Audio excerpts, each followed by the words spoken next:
Андрей, майки потом будешь раздавать.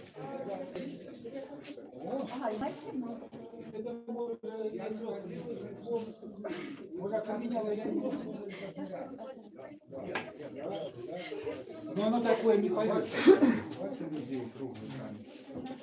Так, Игорь.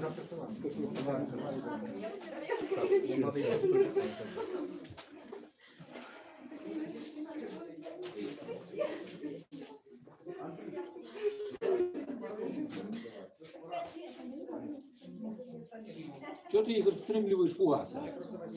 Или он там у него матом делает? Ну, где-нибудь намеки на мат. То есть, конечно, он не пишет конкретное слово, але крок-крок, я все зрозуміло. А где-нибудь образно. Не треба з тобою погукати. Ну добре. Степ сам.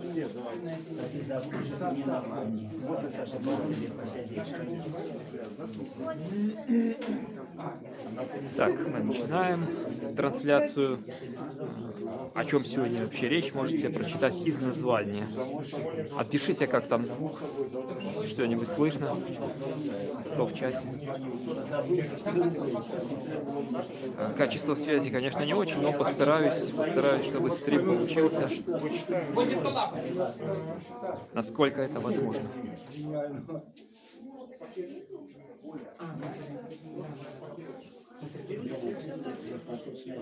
Мало ли что, а папы рубашку, як это сказал, а с паршивой овцы хочешь что там? Шерсти клуб.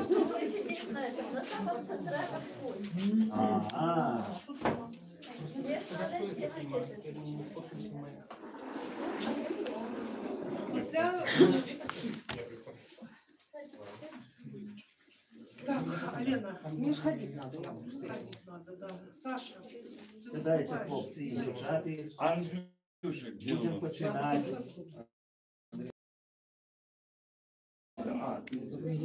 Все. Татьяна зараз. А, что, еще нехто говорит у нас? Олесь, Прийшли ж усі Олесь, поговорити про це. Игорь, Аня, давайте. Ну, Так, отпишите, как звук вообще есть. Короче, договорятся. это так само правильно. Все ще напереду. Нет, когда говорят договорятся, другой. Сябры, хто ще не поспів сісти, давайте сідайте, займайте місце. Вельми приємно вас бачити. У нас сьогодні літній фест супроть народного покарання у Ставрах, у агросадине Путятина, гостиной Игоря Гришанова. Мы собрались все. Мы сегодня 23 Андрей Павлуда, координатор компании правооборонцев с народного покарания. Я сподіваюся, це буде той чоловік, який скончить з смертним покаранням в Європі і на постсоветській просторі, тому що смертне покарання на самой справе это великая проблема нашей країни, тому що вона застається в Європі, посередині просто глядеть на мапі, де виконуються смертні присуди і виконуються в самому центрі Мінська. І Андрей Павлуда, координатор компании «Супроть смертного покарания». У нас еще есть Татьяна Недбай, это старшиня ПН-центра белорусского, это письменницкая организация, одна со старейших правооборончих организаций Беларуси, яка сполучає собі і творчий початок, і правооборончий, і виступає за свободу слова, за свободу інформації. А так само в залі собралися люди самые вядомые в регионе, это представники неурадовых организаций ОРШи, самые есть волонтеры компании уже правооборонцы супроть смертного покарания. И сегодня мы проговорим про компанию супроть смертного покарания в Беларуси, як вона працує, а працує вона уже 10 годов. Про это розповідає Андрей Павлуда. Після ми поглядим фільм, знятий нами усіми і Віктором Третьяковим, який серед нас так само покаже нам цей фільм. Він розкаже історію, як робився цей фільм. І після Олесь Макаревич, це молодий поет з Орши, прочитає вірші на тему і смертного покарання, і масових репресій. А пасля мы пагаворым яшчэ пра тое, што нас хвалюе ўсіх разам. Зараз слова Андрыю Павловичу. Дзякуй, Паліна. Дзякуй вялікія сябры. Вельмі рады сапраўды быць тут у гэтым гасцінным месцы. Мы уже не першы раз сабраліся. У нас адной тут была сустрэча і дастаткова такая, калі мы памятаем, была, вот я просто бачу тут, конечно, не все были тады на такой встрече, кто зараз ёсць, але тады были такие жаркие дебаты, что я узгадываю эту встречу до сих пор. Такі был просто градус, и здаецца, это мы проводили эту встречу у межах тыдня супрацьсмяротнага пакарання, яна адбывалась, калі я не помыляюсь.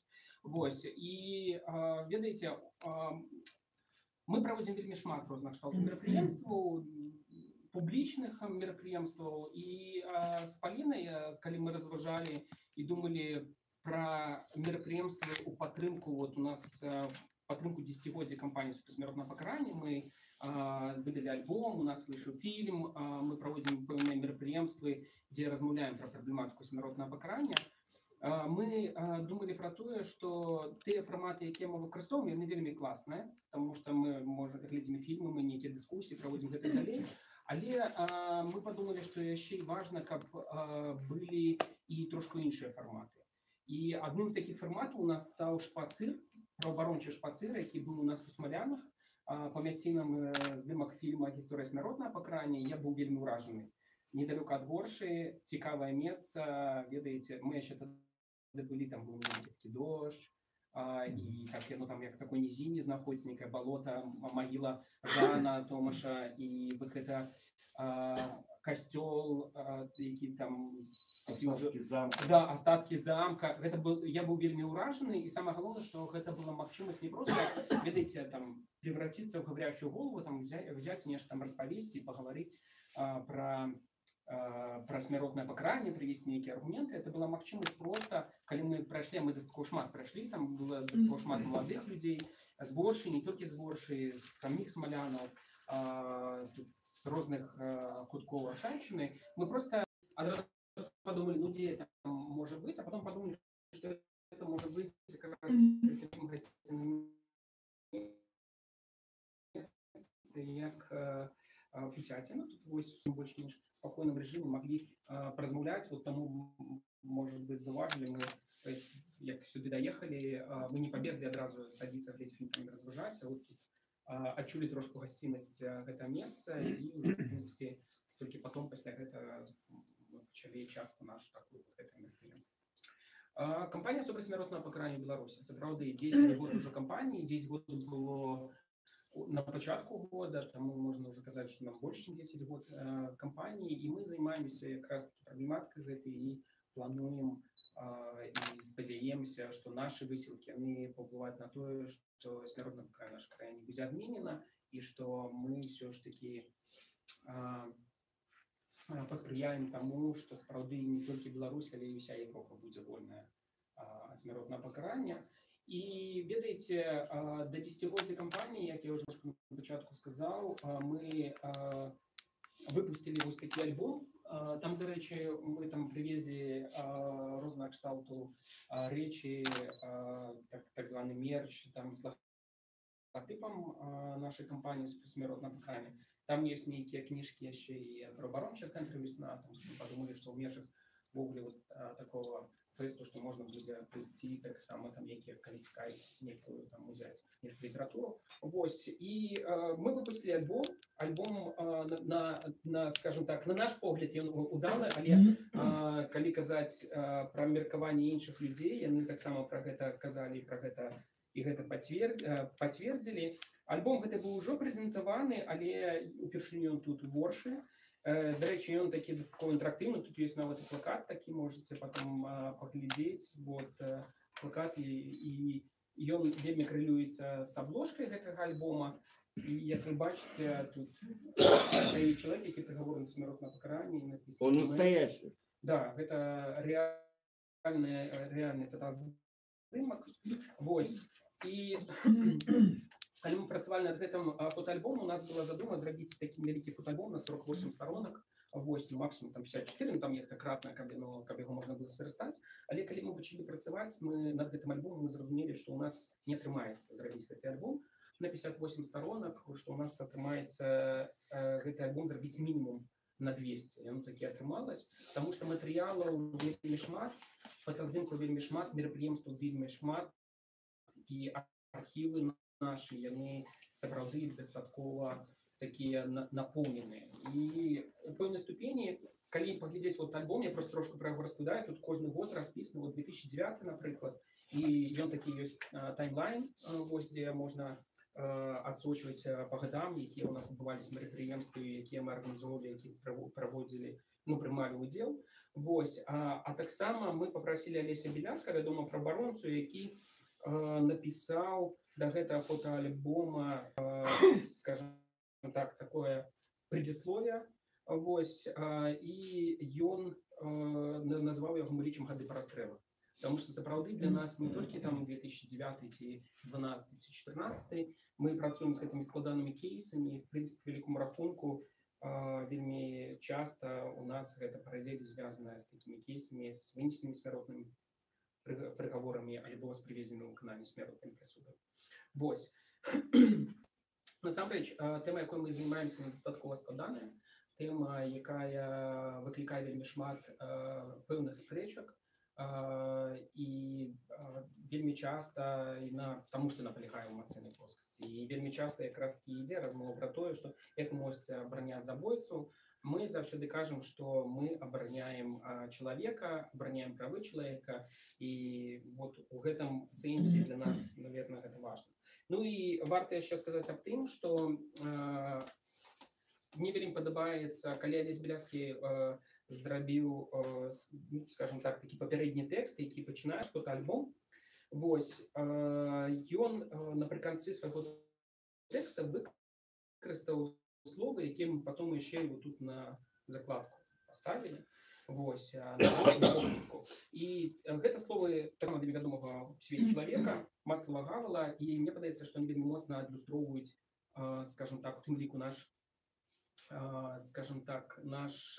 падыход, потому что мы не можем сказать, наколькі хутка будзе адменена смяротнае пакаранне ў нашай краіне, але мы цалкам разумеем і верым у тое, што мы робім, яно мае сэнс.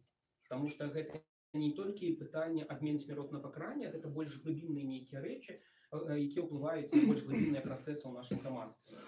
Прынамсі, напрыклад, я ведаю, што наяўнасць смяротнага пакарання яно вельмі моцна ўплывае на раскручванне спіралі ненавісці ў самім грамадстве. І таму, калі працуеш з гэтай праблемай, калі адбываюцца дыскусіі на гэту тэму, адбываюцца пэўныя дэбаты, ты ў пэўнай ступені ўплываеш на тое, каб гэта спіраль не раскручвалася так моцна, альбо каб наша грамадства становілася больш талерантным. І мне падаецца, што гэта таксама наш унёсак. Так вось, Вацлав Гавал, ён сказаў такія вельмі, на мой погляд, важныя словы, яны гучаць так. Надзея, пэўна, гэта не тое самае, што аптымізм. Гэта не перакананасць, што ўсё будзе добра, а ўпэўненасць у тым, што ўсё тое, што нават і зараз і сёння адбываецца, гэта мае сэнс. Вось, і мы будзем яшчэ сёння, у нас будзе магчымасць, я не буду шмат увагі забіраць, магчымасць яшчэ пагаварыць і пасля фільма, і перад фільмам, таму што фільм, які мы хочам тут прадэманстраваць, ён таксама быў зроблены да 10-годдзя кампаніі, і пра яго больш, можа быць, Паліна, Віктор. Зараз Віктор. Да. Слово коротко, 12 хвилин. Ну, тут я со всеми знаком, мне все пришло. Что касается фильма.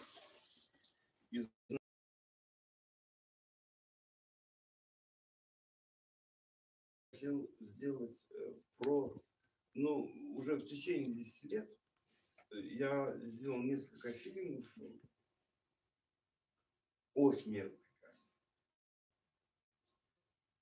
О людях, которые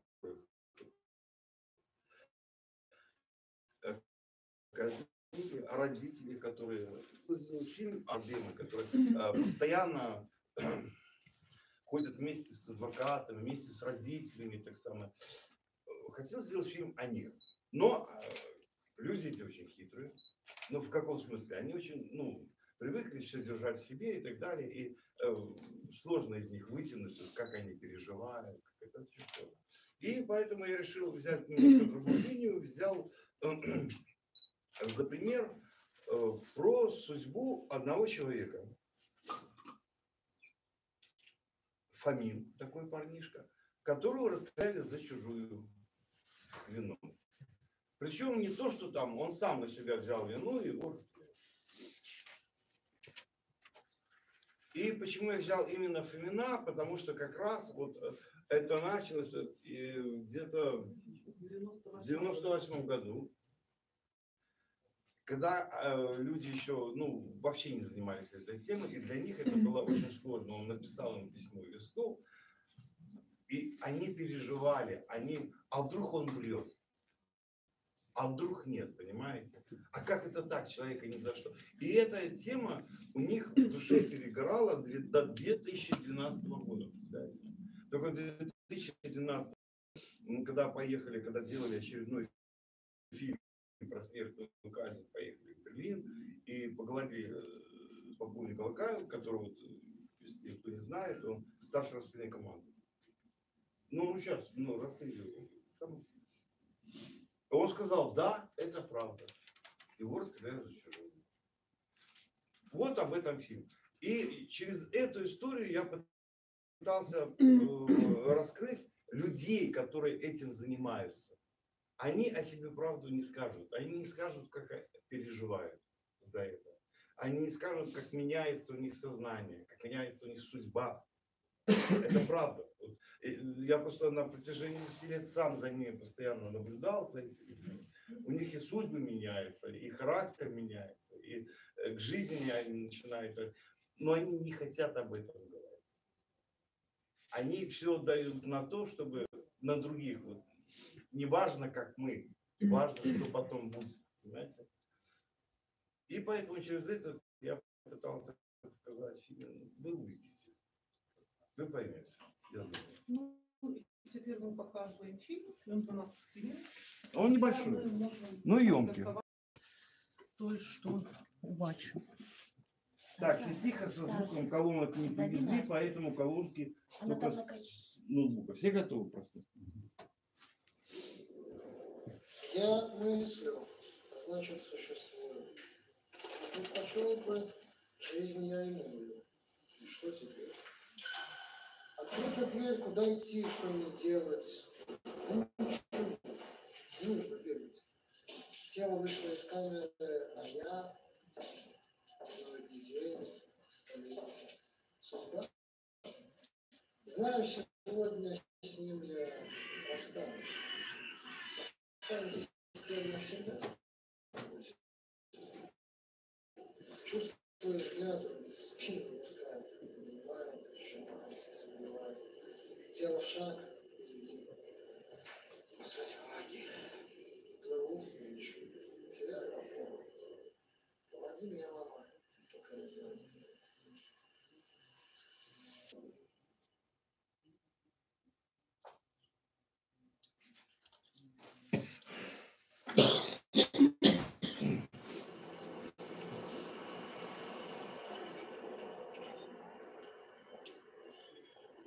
Мне вже компанії, але в принципі вельми подобної діяльності правооборончий центр «Весна» почав займатися значно раніше, у 1998 році, і якраз таки одним з тих, хто брав першопочатковий тяжар праці з смертним покаранням, була і Поліна Степаненко, і як чоловік, який працював в правооборончому центрі «Весна» правооборонця. І тим таку дякуючи їй, я думаю, кейси, які почав займатися правооборончий центр «Весна». Это был 1998 год. Уже прошло 20 годов с того часу. И правооборонный центр «Весна» только почав свою деятельность. Праз тюремную пошту до нас трапил лист, написанный червоным стрижнем, вельми дробными литерами. Это был лист с СИЗА по улице Володарского от Ивана Фомина.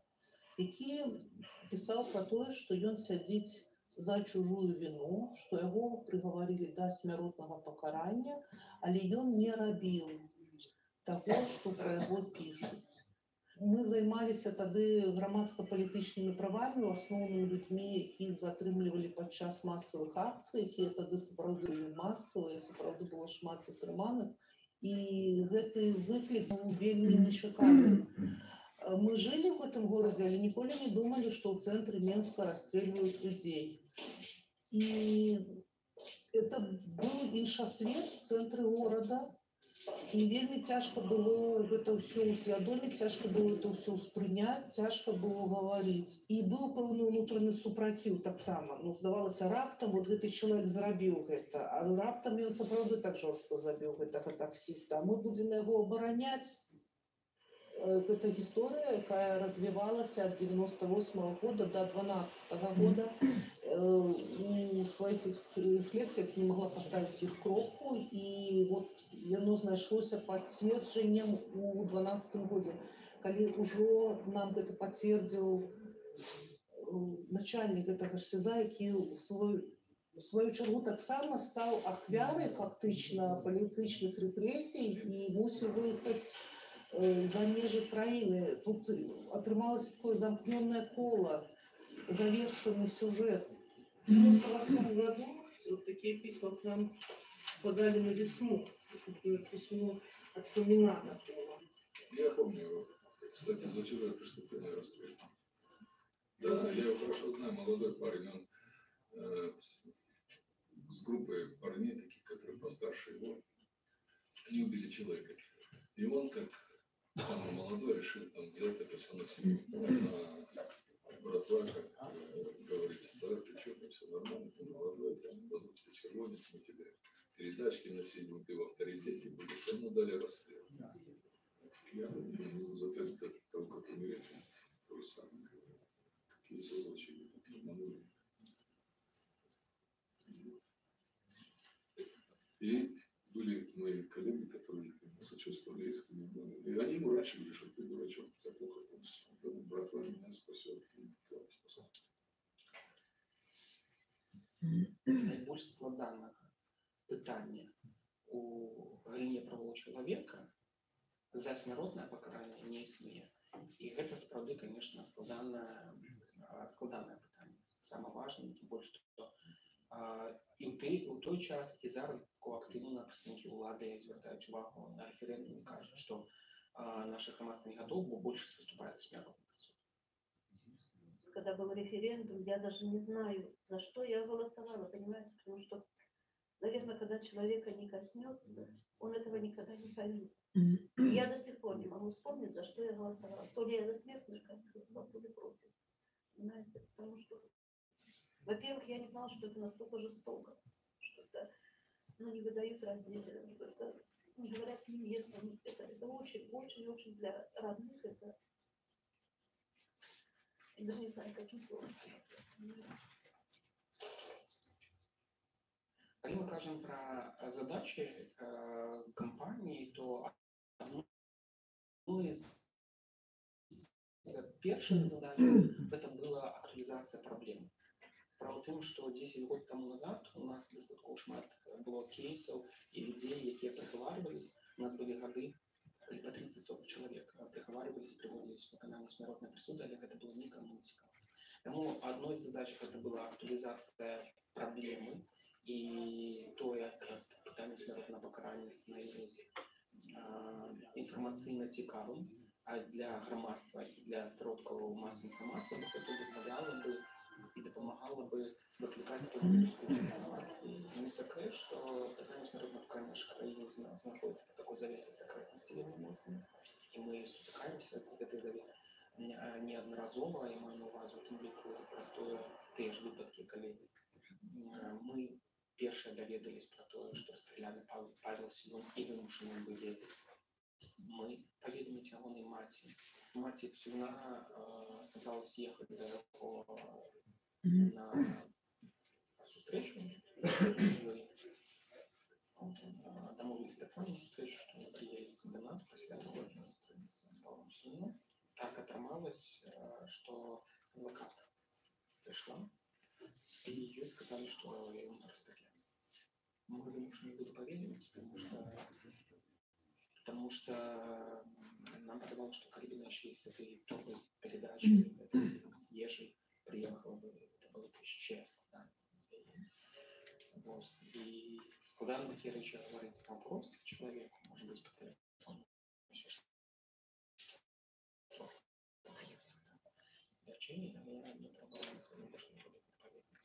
Это было самое тяжкое в моей работе, это был действительно стресс, когда приходит мать, падает, там, умыться, голову, это было все.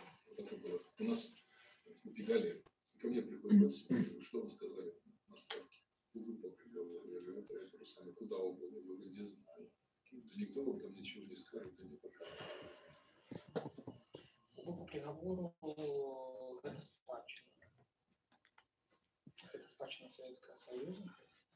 Это вираз, який і зараз використовується і коли повідомляється свояка, або як я приводжу приклад адвокату, в том, что человек расстреляет. Это все спадщина Советского часу. Не только Ленин помните, які остаються, не только проблемы Куропатова, які до сих пор не вирішені, это, до речі, так само ще і само смертне покарання. Замість секретності на смертне покарання. Ці даже інструкції, одним словом, були зроблені за советским часом для того, как не показывать по наступлению масштабной репрессии, які були, і які згодно з законом в этой репрессии расстрел потилицю, і мне подается, что это вся спадщина до сих пор застилась. Это парадокс, яшчэ вот то, что люди подзяляюць массовые репрессии, это одно, расстрелы Сталина, смяротнае пакаранне, это іншае, и можно ушановывать ахвяры тых расстрелов и быть за смяротнае пакаранне цяпер, это сапраўды парадокс свядомасці. Люди просто сами не разумеюць, пра што гавораць, потому что па сутнасці и то, и другое это смяротнае пакаранне. Пакуль смяротнае пакаранне існуе ў грамадстве, оно можа быць выкарыстана ў тым ліку супраць палітычных апанентаў улады. Гэта вядомы факт. З самого початку одной з самых галоўных мэтаў, якая вырашала бы ўсе магчымыя праблемы, гэта ввядзенне мараторыя як першы крок да поўнага. Чаму з аднаго боку гэта можа быць дастаткова такой дацца глобальнай вельмі такой складанай мэтай для дасягнення, тому што можна падзяляць на аператыўныя, на галоўныя мэты і так далей. Ці можа варта нам змагацца за тое, каб будавалі целы, ці паказвалі месца пахавання. Я зараз называю складнікі пытання смяротнага пакарання ў нашай краіне. Мне вельмі складана правіць паралелі сказаць, якім чынам можна гуманізировать пытанне смяротнага пакарання. А мараторый — это першы крок. Ён бы вырашаў бы тыя пытанні і праблемы, пра якія я ўжо сказаў, і вырашаў бы шмат яшчэ якіх іншых. Таму адна з галоўных такіх мэтаў нашых, таких важных, але не самых-самых глобальных,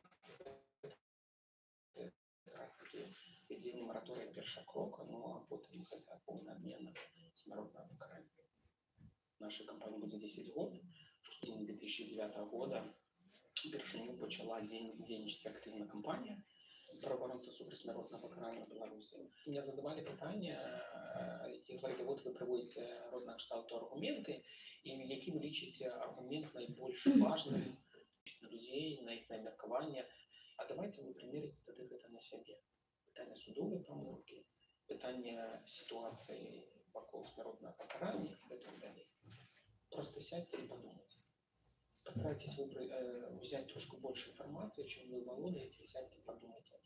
Рационально, не эмоционально, поразважайте. И вы разумеете, что смертное покарание в нашей краине и вам особисто не потрібно.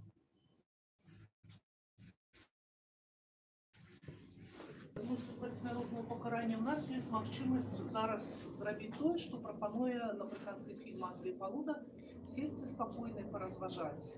Мы ўжо сядзім спакойна, зараз мы можам паразважаць. Фільм сапраўды вельмі кароткі, Олег сказаў рэжысёр ёмкі, ён спалучае ў сабе некалькі тэмаў. Гэта і праваабаронцы, якія працуюць у гэтай сферы, і сапраўды як меняцца іх лёсы, і нават знешні выгляд вы там бачылі на пачатку мяне ў маладосці фактычна. І меняецца светапогляд, і меняецца ўнутраны стан людзей, якія займаюцца гэтай праблемай, і удзел у дыскусіях шматлікіх па рэгіёнах таксама адкладае свой адбітак на людзях, якія займаюцца гэтай праблемай. Тут таксама закранулі пытання вельмі такое, якое выклікае шмат спрэчак, гэта якраз такі смяротнае пакаранне і масавыя рэпрэсіі. Людзі не ўсе лічаць, што гэта адно і тое ж. І цяпер вот ёсць магчымасць пагаварыць, Андрэй, калі ласка, калі ёсць пытанні, калі ёсць рэплікі. Я просто, калі можна, там адносна рэпрэсій і смяротнага пакарання, потому что, например, я знову ж провожу параллель с теми дебатами, той дискуссией, которая у нас відбувалась у минулом году. И як раз таки у нас размова была, и фоном была ситуация, как подборша, и тут недалеко есть место массовых репрессий, называется Кобыляцкая гора, Кобыляки еще называется. Вот в Фейсбуке есть такая группа, что не цікаво. То, что, в принципе, марафонку такие места, они просто засакрэчаны до сих пор, але яны ёсць каля амаль што кожнага такого невялікага альбо вялікага горада, вось, дзе прыводзіліся масавыя расстрэлы. І, напрыклад, для нас, мы разумеем, што для людзей вельмі складана правесці паралель са смяротным пакараннем, якое адбываецца ў сучаснай Беларусі зараз, і таксама з по великому рахунку смяротным пакараннем, якое было падчас масавых рэпрэсій. Але вот як мы тут у фільме таксама пра гэта разважаем, гаворым, по великому рахунку сама сістэма яна засталася тая ж. Тое, што цела не выдаецца, тое, што месца пахавання не указваецца, тое, што по великому рахунку прыводзіцца ў выкананне смяротны прысуд такім жа чынам. Гэта чалавека прыводзяць, ставяць на калені, стрэлу па тыліцу і все. І пытанне вырашана. Оно все засталося у выглядзе такой спадчыны, і тая сістэма, якая была, яна такая ж застаецца. І сваякі гэтых людзей, якія прыгавораны да смяротнага пакарання, яны як, скажем так, падвяргались такому бесчалавечаму абыходжанню, так і застаюцца. І мяне зараз на гэту, яшчэ адзін раз на гэта падштурхнула, на гэту думку падштурхнула сітуацыя, якая была ў нас у сучаснай Беларусі некалькі гадоў таму назад. Мы даведаліся аб тым, што прывезли на выкананне смяротны прысуд, мы сказалі сваякам, і сестра гэтага чалавека, яна сказала: пачакайце, гэта не можа быць, таму што мне каля месяца назад прыйшоў ліст, а літаральна на мінулым тыдні я пералічыла грошы яму для того, каб ён мог атаварвацца там, і таксама перадачу зрабіла прадуктовую, і у меня приняли. Это не значит, что не могли яго расстрелять, там, ён яшчэ жывы, яна не могла ўсё гэта паверыць. Але і мы самі таксама думалі, як так можа быць. Пасля того, як нам пацвердзілі гэту інфармацыю, як мы даведалі, што сапраўды гэта так, вось, мы зрабілі яе публічнай гэту сітуацыю. І ёй потым вярнулі грошы, але прадуктовую перадачу не вярнулі, растлумачыўшы тым, што да, ён быў расстреляны, мы прыняли свою передачу, а передачу раздалі паміж іншымі людзьмі, якія чакалі смяротнага прысуда і так далее. Хто скурыў тыя цыгареты і хто з'еў там тую ежу, мы не ведаем дакладна.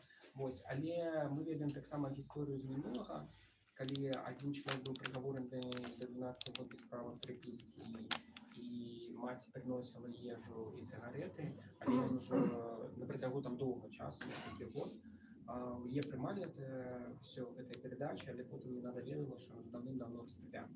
То бок, по великому рахунку, гэта таксама такая нейкая дзіўная паралель, такія флешбекі, якія ёсць мінуўшчыны. Таму мы і гаворым аб тым, што для нас вельмі важна, каб мы паставілі кропку у гэтай гісторыі. І у вас ёсць аргумент за смяротнае каранне. пакаранне супраць. Я нават, ведаеце, можа быць, хацеў бы задаць пытанне такого кшталту, потому что тут есть люди, якія ўпершыню, напрыклад, у наших мерапрыемствах такого кшталту, як супрацьсмяротнае пакаранне. Вось, можа быць, вы бы нам далі параду. Вот бачите, мы спрабуем рознага кшталту мерапрыемствы. Гэта пілот у нас мерапрыемства ў выглядзе такого под open air, таким, потом еще поговорить про зважаць. Может быть, вы больше бачите там сбоку, яким чином мы могли бы альбо нас подштовхнуть на думку, яким чином мы могли бы якое еще мерапрыемство могли бы зладить, в яким формате, может быть, нам правильно. Як мы можем, может быть, у нас такая публичная планерка, летучка. А вот у меня есть идея, давай как-нибудь поймаем и показательно казним. Это снимем. И потом все смотрят. Я ухожу. На гэтую тэму, што Віктор зараз сказаў, насамрэч на адным з планаванні кампаніі, на адным са сходаў была і агучвалася ідэя, што паспрабаваць інсцэніраваць расстрэл і даць магчымасць вядомым людзям у Беларусі вот у гэтым паўдзельнічаць у якасці ахвяры. Да. То есть як чалавек, не ведаю, там Лявона Вольскага ўзяць, ну, просто як прыклад, да, Віталя Гуркова, да, і каб яны ішлі там па нейкаму стылізаванаму калідору, і каб у пэўны момант там прагучаў гэты выстрэл, і каб яны потым апісалі свае ўражанні. Я думаю, што гэта магло б быць каласальным шокам для тых аматараў гэтых людзей, прынамсі, якія пачыталі б тое інтэрв'ю пасля гэтых уражанняў. А лучше вернуш. Окей, да. Ну, насамрэч, мы стараемся такого кшталту, конечно, не проводить такую персонализацию, як вы прапановваеце. Вось, але мы ў мінулым годзе падчас тыдня супрацьсмяротнага пакарання ў Беларусі мы праводзілі перформанс, дзе Тацьяна Турына якраз такі праз гэты перформанс показывала пакуты сваякоў, прынамсі маці, якая шукае сярод розна раскінутых лістоў. Это там і трансляцыя была зроблена сярод лістоў, выракаў, нейкіх дакументаў з судовай справы. Вось, яна шукае ліст, прынамсі шукае апошні ліст ад свайго роднага чалавека.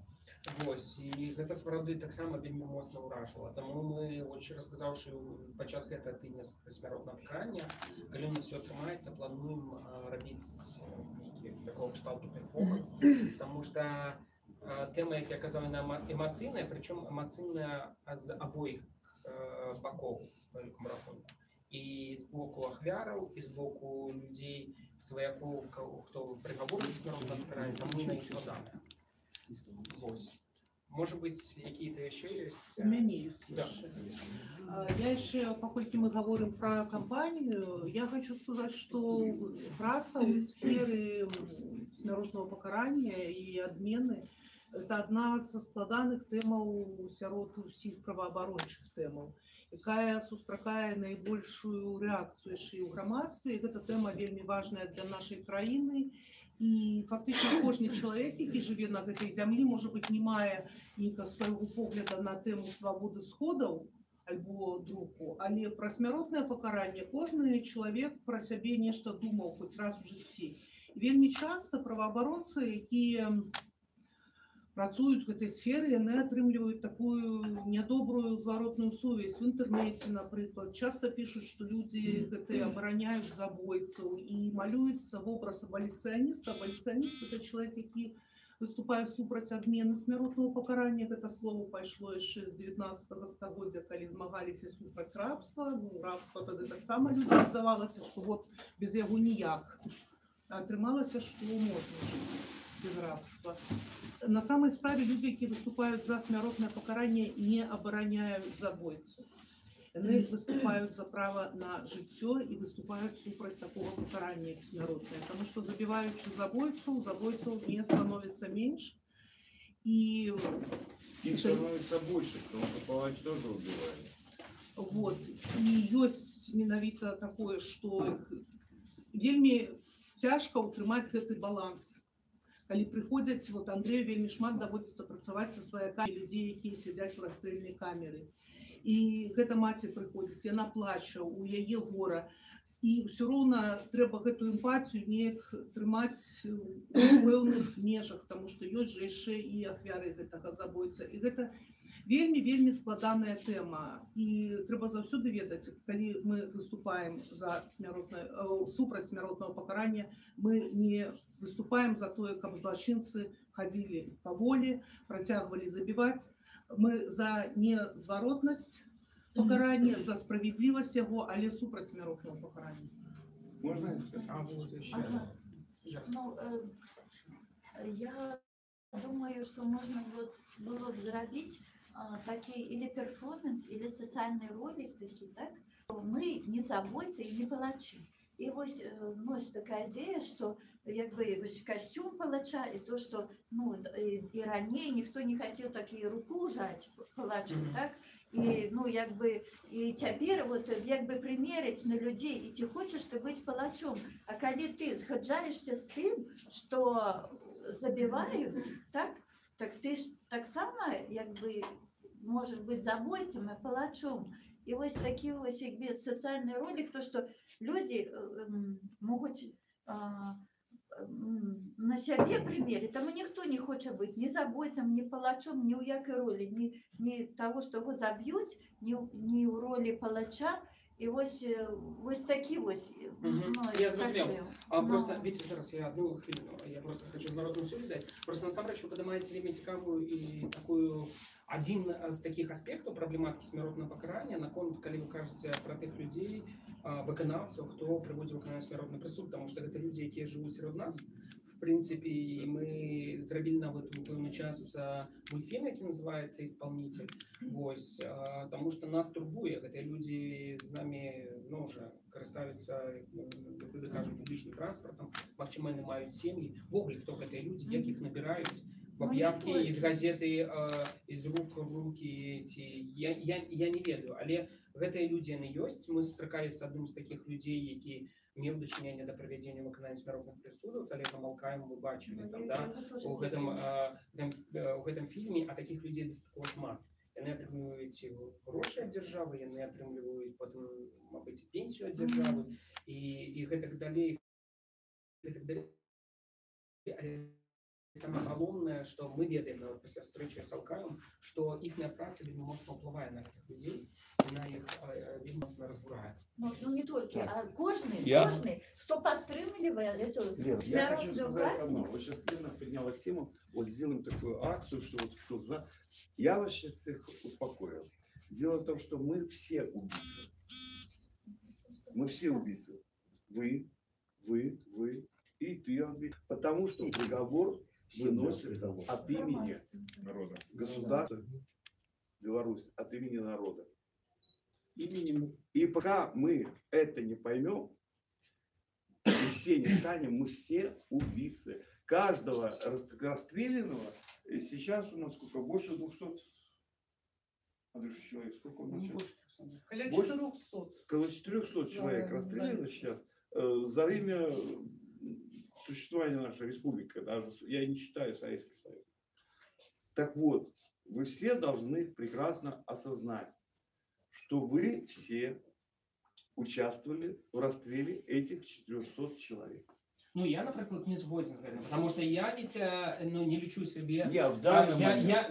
Нават у данный момент я разумею, что от імені державы якби гэта адбываецца, а ад імені кожнага з нас, але при гэтым люди, якія активно выступают супраць, я думаю, да, что нет, я не... на тот момент, пока не отменили смертную казнь, и пока она присутствует по Конституции, по воле народа, мы все...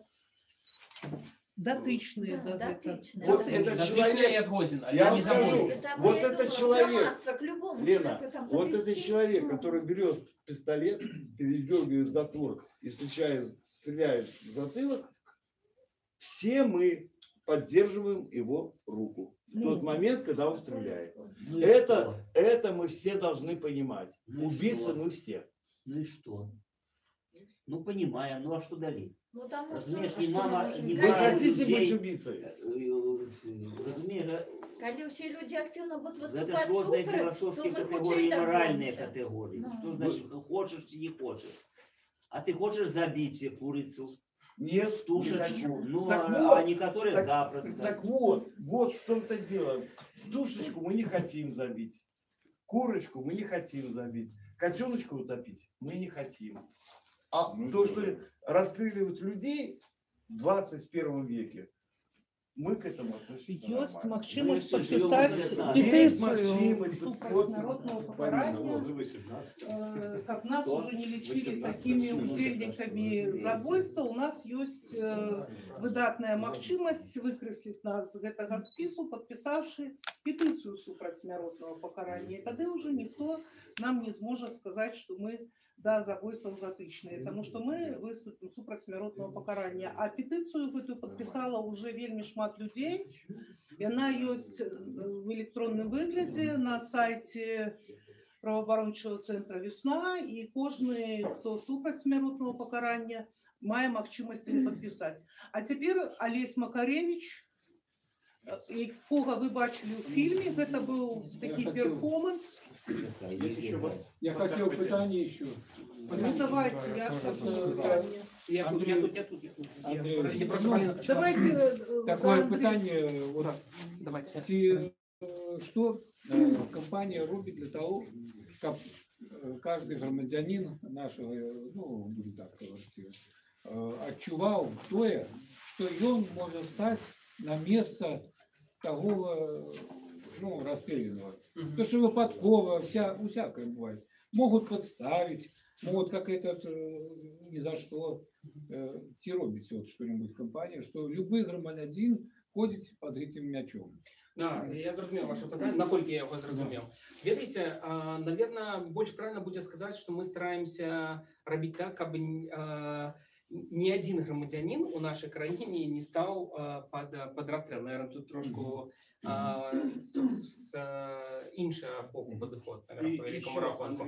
Але в фильме есть фильм «Причина мести прочерк». Вот ты сам там говоришь, сам вот есть такой фильм, посмотрите, «Причина смерти». И вот Андрей, он сам там хорошо говорит, что при нынешней судебной системе каждый из нас может стать против. Да, правда. Но справа в тым, што адным з аргументаў, якія выступаюць, якія ёсць, вот, якія мы выкарыстоўваем супраць смяротнага пакарання, з'яўляецца пытанне судовай памылкі. Мы ведаем такія выпадкі. Зусім недавно, напрыклад, я вот прывяду прыклад, вот мы на школах, калі былі, я прыводзіў прыклад гэты. Зусім недавно мы даведаліся пра тое, што Михаил Гладкі, человек, які быў незаконна асуджаны якобы за забойство свайго брата, а ён мог быць асуджаны на смяротнае пакаранне. Гэты кейс мы вельмі шмат пра яго пісалі, яго можна паглядзець, пабачыць. Вось гэты чалавек зусім недавно памёр, не дачакаўся справядлівасці ад дзяржавы. То бок там такая гісторыя, прабачце, можа быць, хто-то ўжо чуе, все ж таки повторю еще раз, потому что вельмі часто прыводзяць паралелі вот гэту гісторыю з Михасевичем, з Віцебскай, так бы мовіць, справа. Мы зараз в Віцебскай вобласці знаходзімся, на такая дастаткова гучная і вядомая, але шмат хто казаў аб тым, што, ну, пачакайце, это было ў іншай дзяржаве, это было падчас хоць і скону, але все ж таки Советского Союза і так далей. Вот справа Михайла Гладка. Чалавек, які жыў у вёскі Кіршы, каля Заслаўля, под Менском, там вёска такая дастаткова даўгая, і гэтай жа вёскі жыла ягоная маці і брат. Брат адбыў у турме, вярнуўся да хаты і троху таму злоўжываў алкаголем, а ён жыў сваёй сям'ёй у гэтай жа вёскі, але ў іншай хаце. І праз там, ведаючы пра тое, што маці атрымала пенсію, вырашыў пайсці, скажем так, праведаць, як там яны пачуваюць сябе, прыйшоў і бачыць, што брат ляжыць, у яго, і ён пабачыў, што ён на яго глядзіць, вось, ну, адкрытая яго вока была, і пабачыў, што ў куту ляжыць маці, і в крыві было бачна, што яна ўжо мёртвая. И он настолько был уражен, что он схватил этого брата и там чем-то его еще ударил, выбег, выкликал хуткую, приехала потом и милиция, так само, настучали, как он распытывал, прикладами, как он сказал, настучали милиционеры, и он сознался в том, что чего он не робил, что он якобы забил мать и забил и брата своего. Вот. А после этого была такая ситуация, что як-то там следчие, когда проводили проверку, все-таки зрабілі таким чином, что маці забіў брат, а ён забіў брата. Хаця насамрэч забойства здзейсніў іншы чалавек, ён зараз расстраляны, яго прозвішча Лыкаў, Эдуард Лыкаў. І пасля таго, як яго затрымалі, гэтага Эдуарда Лыкава, з забойства іншых людзей ўжо пасля гэтага, ён распавёў, што ён разам сидзеў з братам Гладкага, што ён вярнуўся з турмы, прыехаў к яму ў госці, што яны разам пілі, ён пачаў з ім спрачацца, біцца, маці заступілася, ён забіў маці і брата. Прычым там нават быў надпіс на люстэркі, там «Знайдзі мяне». Вось такі нейкі дзіўны надпіс, ніхто на гэта не звярнуў увагу. А экспертыза ўстанавіла ўвогуле, што забойства адбылося за шмат часу да таго, як ён знайшоў іх. То бок, па вялікаму рахунку, там шмат якіх рэчаў проста не супадала. Але ніша гэты Гладкі адбыў, вот яму 8 гадоў далі забойства, маглі і смяротнае пакаранне даць, калі вот інкрымінировали все-таки забойства 2 чалавек. Вось. Ён адбыў там большую частку, потым яшчэ 1,5 гады за тое, што вельмі добра себя паводзіў у турме, а ён да гэтай несудзімы быў. Ён сплачваў дзяржаве нейкі адсотак, нейкі працэнт і гэтак далей. А потым у яго на руках быў вырак апраўдательны аб тым, што ён не вінаваты. І мы спрабавалі дамагчыся разам з ім хаця бы нейкай малой справядлівай кампенсацыі вот гэтага той сітуацыі, якая адбылася з ім. Ён казаў, мне не трэба гэтыя грошы. Мне галоўна, каб хапіла грошы на помнік маці і брату. І вот калі я даведаўся аб тым, што гэты чалавек памёр, не дачакаўшыся, а ён вярнуўся, калі ён вярнуўся з турмы, праз 3 месяцы памерла яго жонка, яго сям'я развалілась, ну, карацей, все пашло под откос. І все ягонае жыццё. І я просто з такім вельмі сумам узгадаў пра гэта Михаіла Гладкага, таму што гэта чалавек, якога сістэма переживала, выплюнула и нават не поглядела, не обернулась и пошла далей. А ён так сбоку, вот этот маленький человечек, застался за этой проблемой, які несправедліва быў пакараны, и справедливости, які и мы разом з ім так само добились. Это вот вельмі такі яскравы прыклад. И таких прыкладаў дастаткова шмат, по великому рахунку. Потому что вот вы чуете про Фомина, там іншая ситуация, конечно. Ситуация у тым, что ён сам на себе брал вину, нават Алкаві, які прыводзіў выкананне, ну, ягоная каманда прыводзіла выкананне гэтай смяротнай прысуды. Он кажа, да, я памятаю гэтага чалавека, я памятаю, што ён быў не вінаваты, ён взял на себе гэту вину. И выпадки есть такие, что человек взялся на вину, есть такие, что он стучали прикладом, есть такие, что судовая помылка, погоня там за палочной схемы, есть там у нас ситуация по выбуху в Менскім метро, зноў жа, да, якая выклікала вельмі шмат пытанняў, спрэчак і резонансных таких дыскусій у грамадстве. Гэта все при наяўнасці смяротнага пакарання, гэта все выклікае спрэчкі. Не было б смяротнага пакарання, на все гэта, конечно, под іншым углом нават можна было бы глядзець. Потому что на адным з кангрэсаў супраць смяротнага пакарання мы сустракались з чалавекам, які 27 гадоў у Злучаных Штатах правёў у турме, а потом было доказано, што ён не вінаваты. І ён выйшаў, натуральна, што 27 гадоў жыцця яму ніхто не верне, але ён атрымаў нейкую кампенсацыю, прынамсі ён жывы, і ён зараз там фатаграфіі здымае так прафесійна, займаецца фатаграфіяй.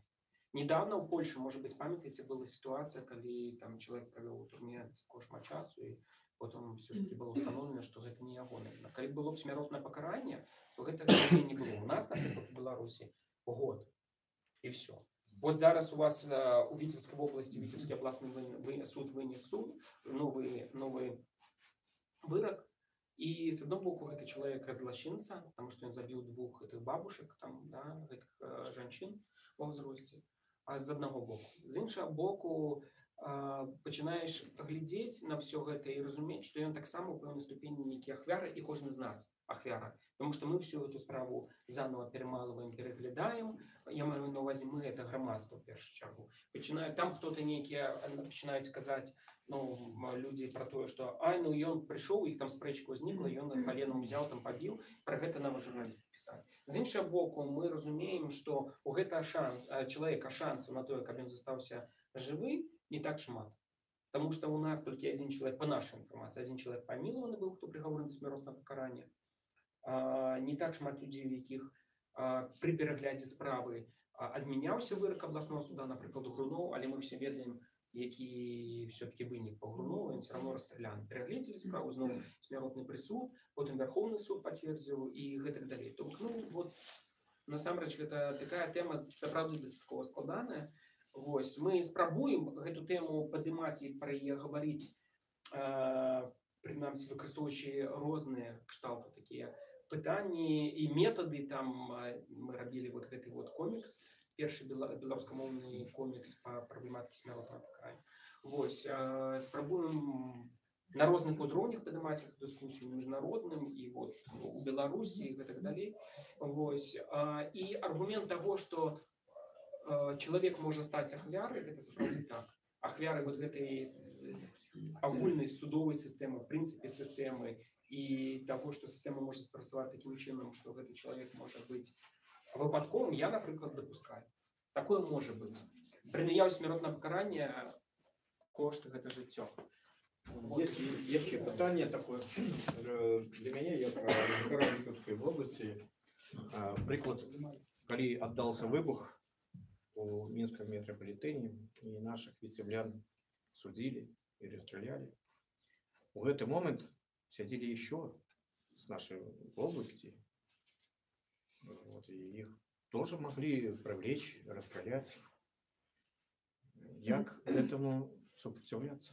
Ну, ведаеце, справа ў тым, што мне складана сказаць, як гэтаму супраціўляцца. Я проста ведаю, што, напрыклад, сітуацыя гэта каснулася у тым ліку аднаго з праваабаронцаў Павла Левінова. Ён потым ввогуле, там я вам рэкамендую паглядзець больш в інтэрнэце, ёсць нейкая інфармацыя, таму што калі яго затрымлівалі, яму сказалі, не ведаю, наколькі гэта было, скажем так, гэты супрацоўнік міліцыі, які яму пра гэта сказаў, там вынасіў там пастанову пэўную і гэтак далей, наколькі ён гэта была ягоная асабістая ініцыятыва ці цалкам сістэма і гэтак далей. Але Павел Левінов распавядаў, што яго вельмі шмат дзёргалі па пытанню гэтага выбуха у Менскам метро, і ён казаў тым, што ён вельмі моцна турбаваўся, потому што казаў, што все, як ён сказаў, што магло быць все, што хочаш. Ведаючы яго на актыўную пазіцыю, такую, скажем так, ён заўсёды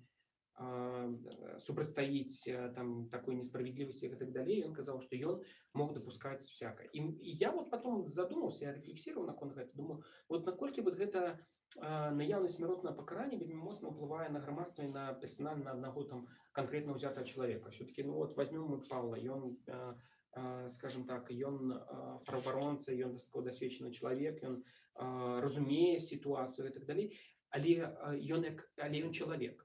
І ён казаў пра тое, што я там, ну ён так пра сябе казаў, да, што ён вельмі шмат пра гэта думаў, разважаў і вельмі турбаваўся. А вдруг і мне там што-нибудь прышлют там, і гэта будзе звязана вот як-то з смяротным пакараннем. Я вот вельмі шмат пра гэта думаў, і што можна казаць уже пра людзей, якія менш дасведчаны. А ён затрыманы быў і сядзеў за рулем. Да. Вот, ну, ён распавядаў гэта все. Тут была маці Ковалева. Мы читали все отказы, какие ей направили.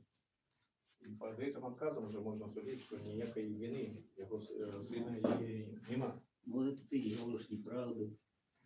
Тебе ведется что-нибудь, Боже? Ну, глядите, справа в том, что эта справа разглядалась, в Комитете АН по правах человека, было признано порушение его права на жыццё, потому что іншыя ягоныя правы таксама былі парушаны, права на справедливый суд, напрыклад, і гэтак далей. Тое, што гэта судовая, тое, што дзяржава спрабавала зрабіць гэту справу публічны разгляд, скажем так, справа быў публічны, тое, што спрабавалі ў пэўнай ступені адказаць на запыт грамадства, потому што ў грамадства было вельмі шмат розных кшталтаў пытанняў, дзяржава гэта рабіла. Тут гэта варта сказаць. Але з іншага боку таксама варта сказаць аб тым, што мне падаецца, што на ўсе пытанні, якія ўзніклі ў грамадстве, дзяржаве не атрымалася адказаць.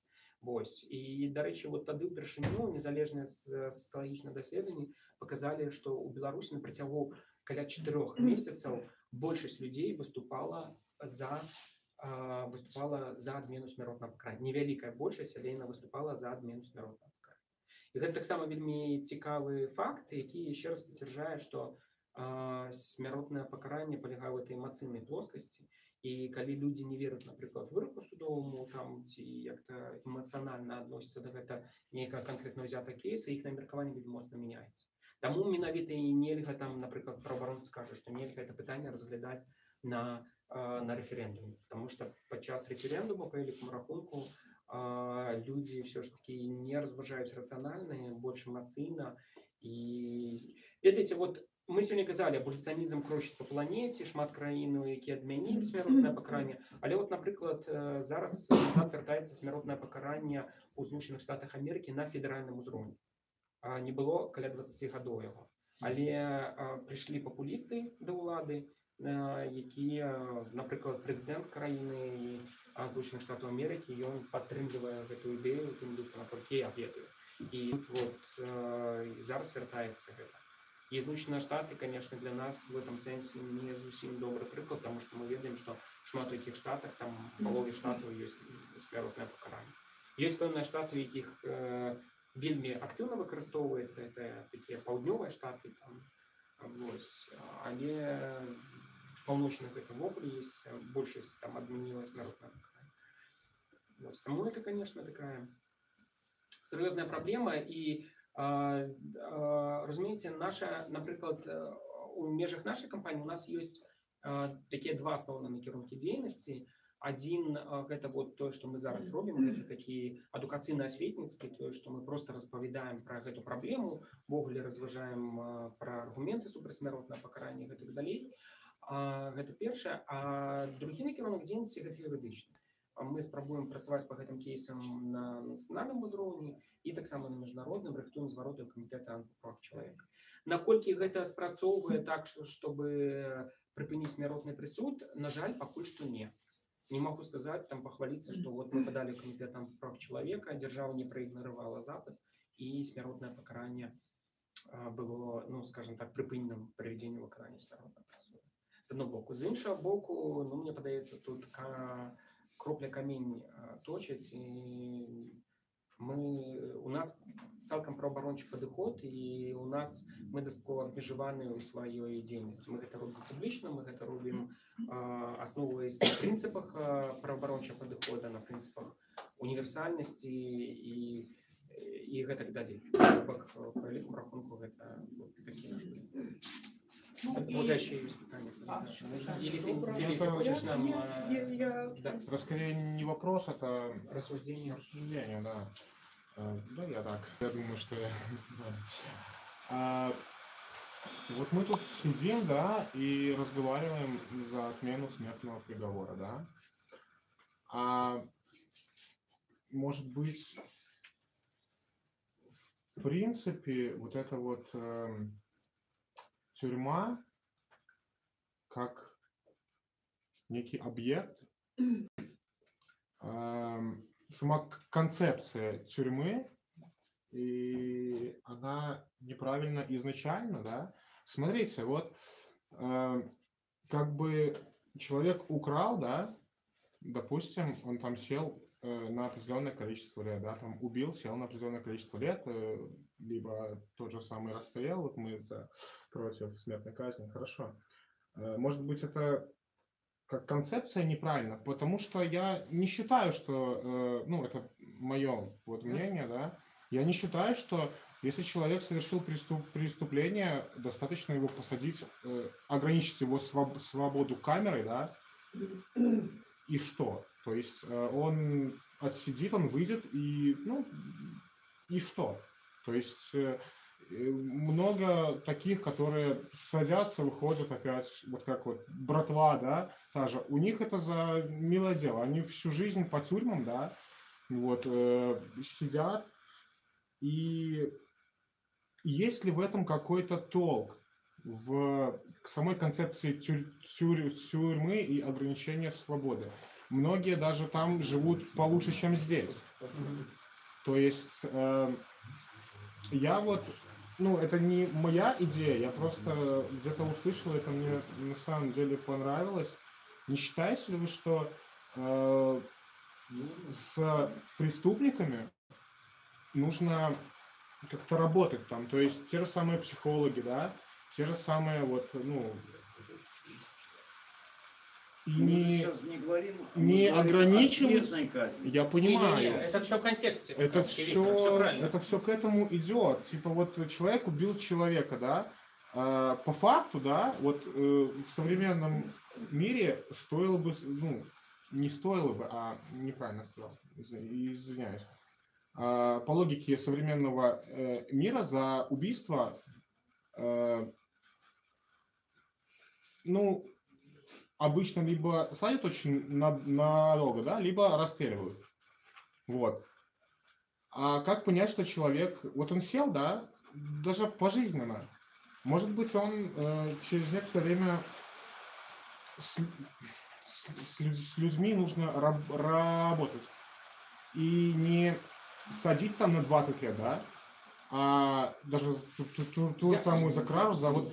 Я, мабуть, зрозумів вашу думку, коли можна, я хотів би так само ніяку зворотну совість. Глядите, я вот в контексте ваших розважань, я цілком з вами згоден.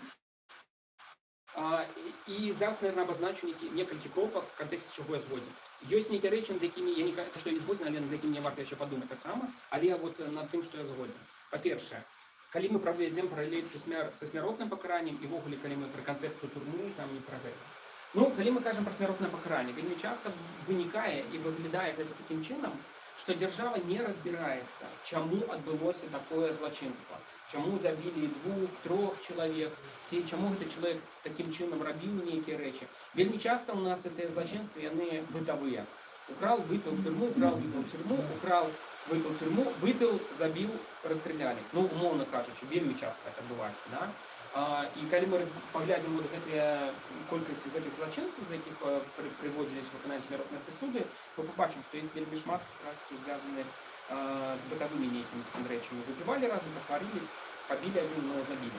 Гэта першае. Па-другое, дзяржава насамрэч, нават гэта яшчэ першае, дзяржава насамрэч такім хірургічным шляхам вырезае з цела грамадства, вот як некае нешта інароднае такое, да, і просто скидывае ў бок, не разбіраеш, чаму гэта адбылося, як на гэта можна было паўплываць. І каля гэтага месца, дзе вот только што яны выразалі, ці на тым же самым месцы вырастае зноў нешта іншае, і гэта все працягваецца, і канвейер вот этой смерці, расстрэлу, ён працягваецца, ніяк не ўплывае. Это першае. Калі мы кажам пра турму, ведаеце, если мы говорим с точки зрения тюрем, тюрьма это же учреждение какого плана? Тюрьма это учреждение не только наказания, да, но в том числе и исправления. По крайней мере, оно должно так быть, когда мы кажем про концепцию. Насамрэч, у нас это зусім по-іншаму все выглядае и отбывается все по-іншаму, по великому рахунку. У нас отрывается человек, который пришел у тюрьму, побыл там 2-3 гады, и он уже настолько призвычаивается до того, як себе поводить там в этой турме, по этим устоям тюремным, там, укладам и так далее, что, особливо, коли он там провел 8-12 годов, вертаться у громадства ему вельми складно. Потому что он уже отчувает себе... Ему, может быть, было и несложно бы вернуться, просто отсидевшие, да, люди не могут вернуться в государство, потому что на них стоит клеймо. Ну, это не только эта проблема. Не принимает. Ну, я бы, наверное, говорил не про державу, а про громадство. Ну, в большей степени. Наверное, про громадство держава. Держава просто ничего не робит для того, как громадство их приймало. Ну, в певній степені. Ось. І мені подається, що це ж не значить, що чоловік не мусить бути покараний або виправлений, коли він нечто там здійснив. Просто питання в тому, що от у нас система вся така, або якісь крайності, як це було у нас до 99-го року, коли у нас було або 15 років, або смертный присуд. Вы представляете, судья сидел и думал, расстрелять этого человека, дать ему 15 годов. И тому у нас было по 40-50. Да. Ой, можна я скажу, що у Саші вельми цікавий досвід. Ён ведае той, що ви не ведаем мы ўсе. Ён у савецкі час быў сярод тых канвойных, якія суправаджалі. І ён можа расказаць тое, чаго мы не ведаем. У меня заключалась служба, у меня были красные погоны, но у нас было на Беларуси 17 человек. Это срочники, это не то, что самое. Я год служил, потом был пенсионерской рабочий, что на деле. Мы стояли на судах, тут даже не было такого системы. Стояли на судах, где нельзя было стоять милиция, потому что мы стояли с оружием, и было всего 3 статьи, по которым давали высшую меру. То есть мы по всей Беларуси ездили, ну точнее мы не по всей Беларуси ездили, а ездили по Могилевской, по этой самой, по Гродненской, Гродненской областям. Так, В советское время давали высшую меру по 115 статье, это убийство с особой жестокостью, там нельзя было стоять милиции. Ну ладно так, 91-я, по-моему, хищение в особо крупных размерах, это тоже давали расстрел. И изнасилование малолетних тоже с жестокостью. Или за экономические преступления. Ну я же сказал, это хищение в особо крупных размерах. Вот три статьи, по которым мы стояли. Ну и так как я был на комсомольской уже работе, это считалось как, к сожалению, как поощрение, особо доверенные люди возили в Володарку. Но я даже тогда не знал, что Володарка, потому что нас, это я сейчас расскажу, мы возили людей, которым давали уже высшую меру, с Бобруйска в тюрьму, в Минск. Значит, заключалась в чем моя служба? Вагон. Во-первых, даже наручники одевали, только не было наручников как таковых. Это как только давали высшую меру, туда одевали наручники. Даже если 15 лет мы никогда никаких наручников не одевали, конвоировали, что положено. Так, значит, мы получали человека в следственном изоляторе. Так, одевали наручники, сажали в машину, снимали наручники, завозили его в спецвагон. Опять одевали наручники, заводили в вагон. Там был специальный такой бокс с решеткой. И вот это самое, он был в этом боксе, везли его. Так получалось, что везли ночью. И к утру мы привозили его это самое в Минск. И всю ночь по очереди 2 человека нас было, кроме начальника караула, которые вот так вот стояли и смотрели, ну, чтобы он с собой ничего не сделал. Ну, само собой разговоры. Я к чему тут хотел заострить внимание? Человек надеется, потому что еще после этого касатку завезли, это ничего не значит, что стреляют. Они надеются, потому что в советское время как было? Если тебя помилуют 15 лет, ты можешь там, скажем, лет через 12 выйти, там, учиться мы, конечно, поддерживали, потому что сами были заинтересованы, чтобы он там ничего не делал. Люди надеются, знаете, это как стоишь, смотришь. Ну вот, поэтому я немножко больше знал с этим, видел. Я 2 раза возил так. Одного возил человека, который в порыве там сорвался и убил свою жену, там нанес, ну, ударов 30 с ножом таким, чисто стекло, на там, ну, не что-нибудь выдаться. А второй человек убил девушку, снял с нее джинсы, туфли, тогда это было довольно дорого, ну, это в советское время, и кофточку. Судили другого человека психически больного, потому что он ее нашел там и с ней там, это в кустах. Но и дали расстрел, он был не совсем здоровый. Но дело в том, что повезло то, что этот человек понес кофточку, джинсы, туфли эти продавать. И когда он попался там, кто-то там, то он был вынужден признаться, и вот уже мы возили тогда его уже на расстрел. Что я хочу сказать? Сейчас тут вот кроме всего, я почти что уверен, что через несколько лет все-таки, наверное, отменят смертную казнь. Но вы знаете что? Наш же президент даже этих бедных наркоманов, не тех тут, а даже которые там укололись, говорят, чтобы им было так в тюрьме, чтобы они жалели, что родились. Если у нас дадут пожизненное, а он приводит, что это за демократия на Западе, если там он убил этот самый норвежец, Дервик или у кого, и сидит там в 3-комнатном номере. Конечно, 3-комнатный номер не должен быть, но все-таки должны быть условия такие, чтобы это была все равно жизнь, а не то, чтобы это был ад. Потому что если это будет такой ад, то я не знаю, что лучше. Может быть, просто что-то стреляли. Концепцию тюрем надо просто... Да, просто вот это менять. Ну, наверное, я все сказал. Все, спасибо. Ну, это цікаві такі досвід. Нет, ребята, насчет концепции, тюрьмы и так далее, понимаете? Мы сейчас не говорим о том, как содержать заключенных, да? Как их перевоспитывать. Мы сейчас говорим о смертной казни. О том, что людей расстреливают. Так вот, еще, кстати, вот, когда мы от души ездили в Калкаеву, в Берлин, да, он тогда нам рассказал, говорит, еще, говорит, в 60-х годах была внутреннего действия брошюра, которую не публиковали не для людей, а для них. Были ученые, сделали заключение, что наличие смертной казни никак не влияет на преступность. Абсолютно никак не влияет.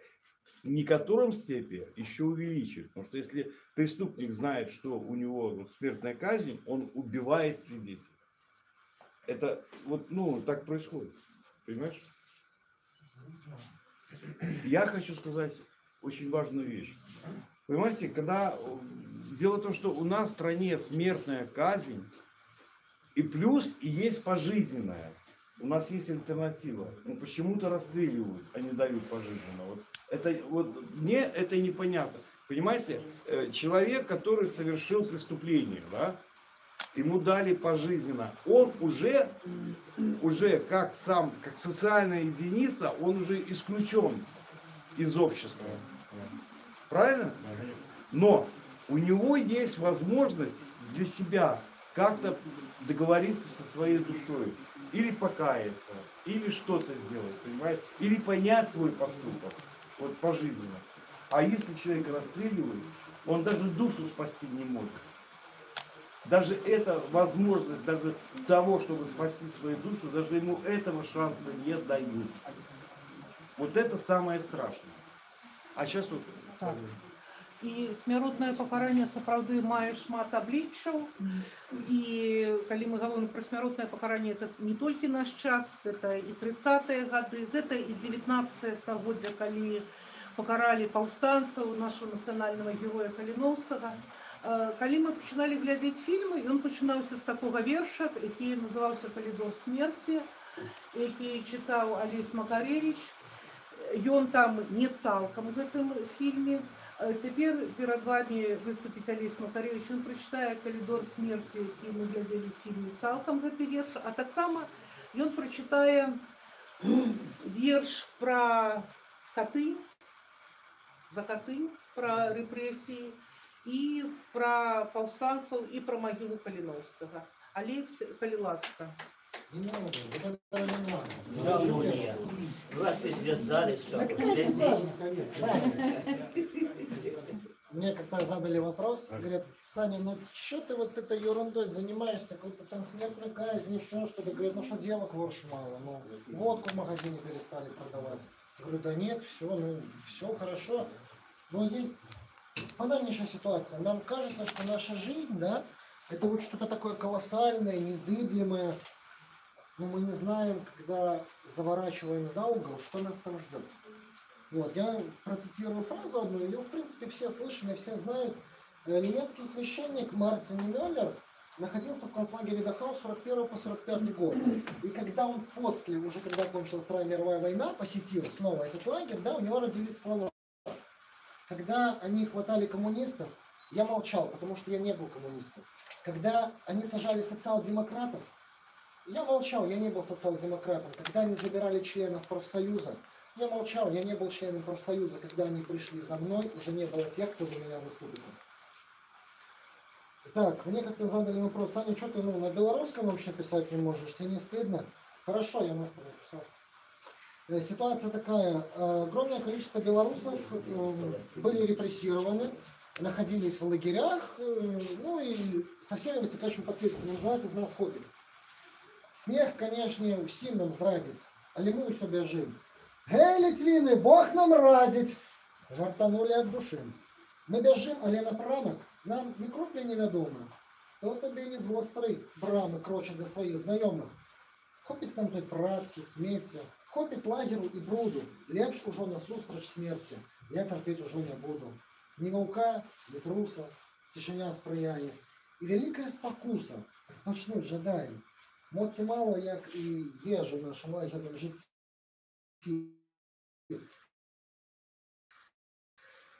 Нам бы только допомежжа, але где я выпьючий снег? Ось и все, панове. Мабуть, наше кончится тут век. Мы побегли, только сердцем нечто больно отчувать, что в жорній хаті нам ніколи не бывать. І побачим раницы, панове, пельки жонок, господарку, песню не споем на мове, да с горелкой на фольварку. Ось уже лежить Микола, Казимиру череп знесли. Стой, Гареза, ты марудный! Ось такие хлопцы-звестки. Ну, бувайте, свояки. Всем вам доброй ночи. Я звалюся и лежу. И не бач на цудов. Веркай да бег и стрелю в очи. Помирай без куда.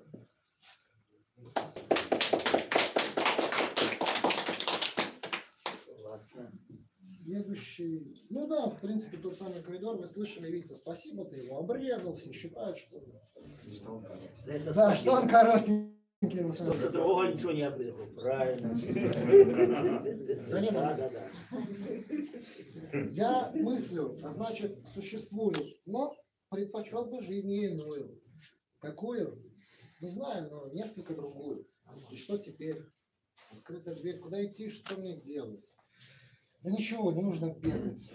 И поры на стене опять замироточат, и лица прошлых похожих, соседей, незнакомцев и рядом прохожих просят уйти, но нету пути. Витраж вместо окна, а за ним она, прекрасна, велика, одинока, многолика. Зовет к себе в гости, постукивают кости. Минуты уходят, и я истончаюсь. Черное нечто перед ним, я склоняюсь, я не сломлен, не сдался. Не слабак, не поддался, просит уйти, но нету пути. Тело вышло из камеры, а я уже покинул эти края. И сверху на бренное тело смотрю. Прощай же все то, что я люблю. Знаю, сегодня с ним я расстанусь, но здесь стены всегда я останусь. И палач мой запомнит меня навсегда. Минуют недели, столетия, судьба. Нет, уже не верю в судьбу. Прощай же все то, что я люблю. Чувствую взгляд, он спину ласкает, обнимает, сжимает и согревает. Тело в шаг впереди. Господи, помоги. И плыву, и лечу, и теряю опору. Ну а дальше вы слышали. Проводи меня, мама, по коридору. Бей меня.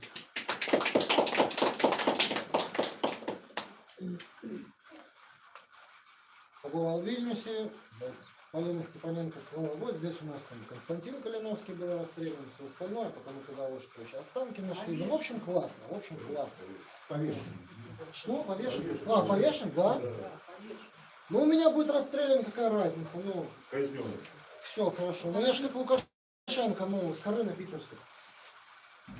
Такие дни жары и солнца выпадают крайне редко. Такие странные поездки выпадают очень метко. И наблюдая разной шерсти публику в столице Литовской Республики, я видел мир другой, не тот, что знаем мы с тобой. Приходило сознание, въедаясь до мозга костей. Можно поменять границы названия, но прошлое нельзя изъять из душ людей.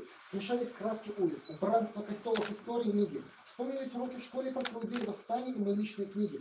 Многого стоит побывать в тех местах, о которых поют и читают в разных текстах. Виселица на Лукишках и стоит Калиновский, кого убивать, палачам все равно. Спасибо, Дима, за слова, достойная память. И вот память общая стала оживать, а земле надоело кости прятать. Гора Гедемина стала расползаться, как желе на стенке. Когда-то на ней стоял царский гарнизон, и Костя там похоронен после застенок. Слова оказались правдой. Слова ныне мертвых свидетелей, что могилы их на горе, дабы не узрели они последователей. История стала мифом, и так пролетали года. Рушились системы, поднимались государства, приходили. Уходила война, и все до одного дня, как треснула, как в сказке гора. И если где-то на могилах просыпались маки алые, то здесь могилы потревожили, срубив деревья старые, что словно колыбель поюкали остатки тел, что вместо них шумели, а они, увы, ушли от дел. Но мир изменился, как и должен меняться. Не нужно быть дураком, чтобы видеть, можно лишь притворяться. Мужицкая правда актуальна опять? И дух его встрепенулся. Его как спасителя приходится звать, и призрак его ужаснулся, что предали все, что нет равных, что бояре снова на коне, и что у стоек барных разговоры совсем не одни. Растаяла вера, окутана мраком дальняя, и то, во что он отдал себя, стало серым. Не нужно много внимания, но я знаю, что мир подчиняется определенным законам. Так было и будет всегда. Ни политикам, ни историкам не изменить канона. Планеты – это знак. Каждому воздастся по его вере, как воздалось Христу и предателю его Иудею. Вы можете обвинить меня в недостоверности фактов, но очень скоро вам уже не подтвердить обратное. Могилы героев проснулись, и близится час его гнева. Он обрастает плотью, памятью людей, дождем его питает небо. И пусть так будет, ведь не бесконечная ночь. От рождения до тризны мрака не бывает. Всадники с востока снова в страхе грянут прочь. И засияет знамя, засияет. Мы помнили тебя и верим, что сила твоя не покинет нас. Просыпайся, Костя, восстань, приходит твой час.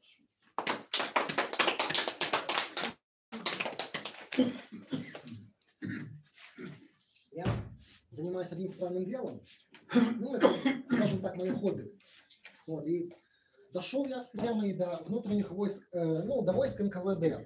Вот, и официальная информация гласит, что все конвойные войска НКВД сводились в одну дивизию, 2 бригады и какое-то там количество полков.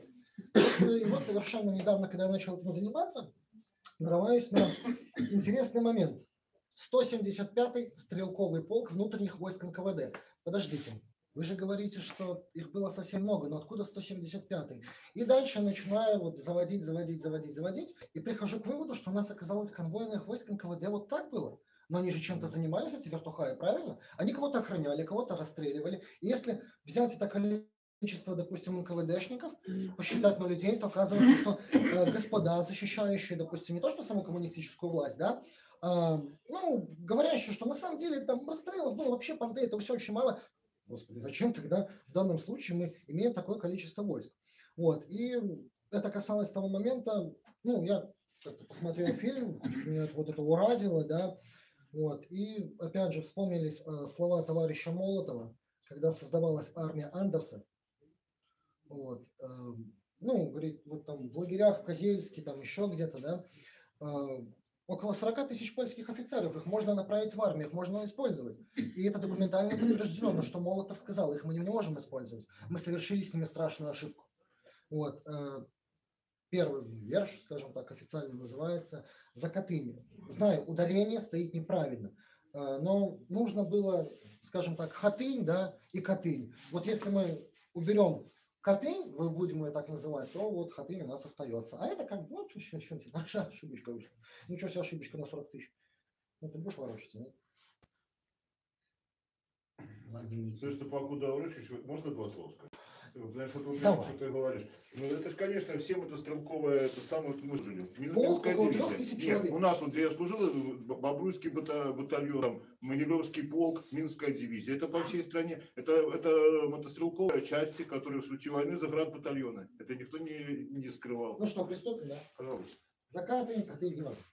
Немец – это другой, это далеко, это не дом. В те времена они наделали столько, но дело не в том. Война окончена, говорят. Когда захоронен последний солдат, взгляни на фото своего бойца. Быть может, там глаза подлеца? Я серьезно, без шуток и смеха, у них же убивать в затылок – это потеха. Вчера убийца, сегодня герой. Ночью палач, днем как родной. На просторах необъятных, сколько их неподнятых, до сих пор нами не понятых. Сколько их лицами в земле, павших перед Богом ниц. Иногда считают, что цифра 2 Аушвиц. Священник, учитель, профессор, солдат так и лежат по несколько в ряд. Польша, Литва, Беларусь, Украина. НКВД не скупилась на смерти машину. Левый марш, левый фарш. Здесь свои, не чужие, сложили своим же могилы. Не убит, не избит, а убил и убило. Что до чужих, здесь позор на века и фуражка колпак, как колпак палача. Ночь, машина, подвал, пистолет. Нет, коммунист, понесешь ты ответ. Вам презрение в харю. Смачный в харю плевок. Я в гробу вас видал, весь драный совок. Вы ведь мир постоянно топили в крови. От Ленина до красных кхмеров. Я 5-я колонна, громче ори. Я, может, не прав, но считаю, что зло злом должно убираться. Всех тварей на дно. Как тебе внучка, такой молодец. Ему удивить, что для волка овец. А тебе как теперь?